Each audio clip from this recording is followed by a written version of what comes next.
Buenos días a todos y hoy vamos a estudiar la organización administrativa de las colonias españolas desde mediados del siglo XVI y como no es habitual, esta temática se dividirá en dos videos de menos de 10 minutos. En este video trataremos únicamente de las instituciones coloniales en las Américas y en el segundo video abordaremos la cuestión de las instituciones coloniales en España. El sistema colonial español evolucionó mucho entre el descubrimiento de Cristóbal Colón y las independencias del siglo XIX. Hubo modificaciones de fronteras y del papel de cada miembro de la administración. Sin embargo, algunas instituciones como los virreinatos de Perú y de Nueva España existieron durante todo el periodo.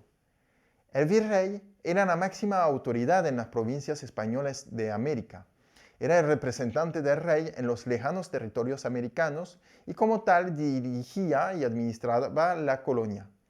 Para dar prestigio al cargo y simbolizar su poder, el virrey disponía de un trono, de guardias y estaba rodeado de su corte. El virrey gestionaba el tesoro, los ingresos fiscales, controlaba el actuar de los sacerdotes y religiosos, administraba los territorios, construía carreteras, monumentos públicos, edificios y estaba encargado de la defensa del territorio de su virreinato. Su poder no era solo administrativo y político, sino también jurídico. En efecto, era presidente de la audiencia cabecera. La audiencia era la máxima autoridad jurídica en las Américas. Al principio se nombraba el virrey de por vida, pero luego se decidió que su función debía limitarse en el tiempo. Durante el siglo XVIII, los virreyes perdieron un poco de su poder. En efecto, se crearon dos nuevos virreinatos, el Virreinato de Nueva Granada en 1717 y el Virreinato del Río de la Plata en 1776, que redujeron el tamaño de los territorios administrados, como lo pueden ver en el mapa detrás de mí. Además, los reyes de la dinastía Borbón crearon el sistema de intendencias entre 1764 y 1790, que permitió separar las funciones de hacienda de las de virrey. Parte de los virreyes fueron españoles peninsulares como Diego López Pacheco, pero podían ser también nobles nacidos en el extranjero como Charles-François de Croix, que nació en la ciudad de Lille, o criollos como Lope Díaz. La segunda institución importante de las colonias españolas era la audiencia.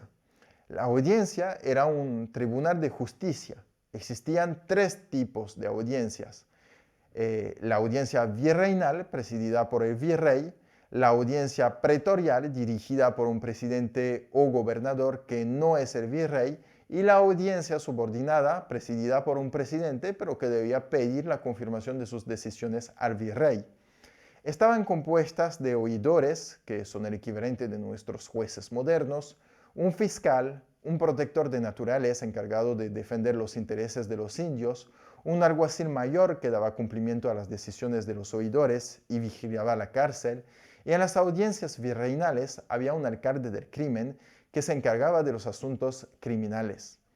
Además de eso, se encontraban los relatores, el teniente de gran canciller, los escribanos de cámara, los receptores de penas de cámara y otros funcionarios subalternos.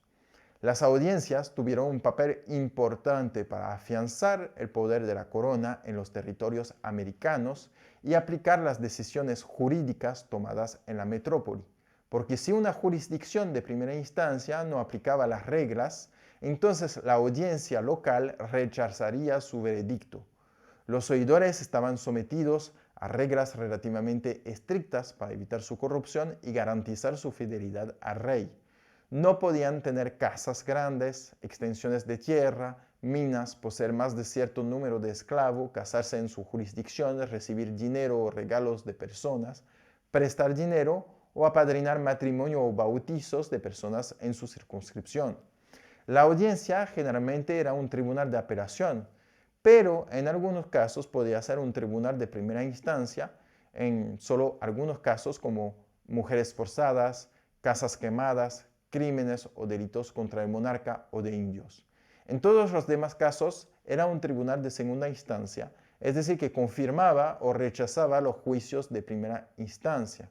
Y aquí tienen en el mapa detrás de mí las fechas de creación de todas esas audiencias americanas. Esa institución nos lleva a otra institución de la colonia que era complementaria, que eran las jurisdicciones de primera instancia. Estas instituciones eran los alcaldes ordinarios, los gobernadores y los corregidores. El alcalde mayor o corregidor se encargaba de ser jueces de primera instancia en materia civil y criminal, pero el papel del corregidor iba más allá que el de un juez. En efecto, debía informar a los reyes y virreyes de lo ocurrido, mantener la seguridad, la paz en su territorio, edificar iglesias, carreteras y conventos, asegurarse de la recaudación de los impuestos, de la evangelización de los indios y proteger a los indios de los malos tratos. Después de la creación de las intendencias, las funciones de Hacienda pasaron a ser la prerrogativa de los intendentes, limitando un poco el poder del corregidor. En lo que se refiere a los alcaldes ordinarios, se encontraban en los cabildos, que eran el equivalente de nuestros ayuntamientos modernos, y actuaban como jueces de primera instancia. Eran los regidores del cabildo que elegían estos jueces. El alcalde de primer voto se encargaba de los asuntos criminales y el de segundo voto se especializaba en las causas civiles. Los regidores eran las personas que gobernaban las ciudades. Según el tamaño del cabildo, podía haber entre 2, únicamente en los cabildos indios, y 12 regidores. Era posible la compra de oficio de regidor de forma vitalicio como regidor perpetuo, pero generalmente eran nombrados o electos. En función del cabildo y de la población viviendo en el cabildo, los regidores podían ser descendientes de españoles, mestizos o indios. Las personas negras no podían ser regidor. Por fin, la última institución que abordaremos en este video es el sistema de capitanía general. La capitanía general era gobernada, como su nombre lo indica, por un capitán general, que disponía de prerrogativas militares. Debía proteger un territorio importante de ataques piratas, corsarios, indios o de otras naciones. Las capitanías dependían de un virreinato, pero en algunas ocasiones dependieron directamente de la corona. Generalmente el capitán general era también gobernador, lo que hacía que las capitanías tenían un grado de independencia un poco mayor a las de otras gobernaciones respecto al virrey. Como lo pueden ver en el esquema detrás de mí, el sistema colonial tenía una organización compleja. Si existían numerosos problemas de corrupción, de comunicación entre las administraciones y de desarrollo de los territorios, el sistema permitió durante varios siglos a España de conservar gran parte de sus dominios americanos a pesar de las guerras, a pesar del colapso demográfico indio y a pesar de los problemas internos de la metrópoli.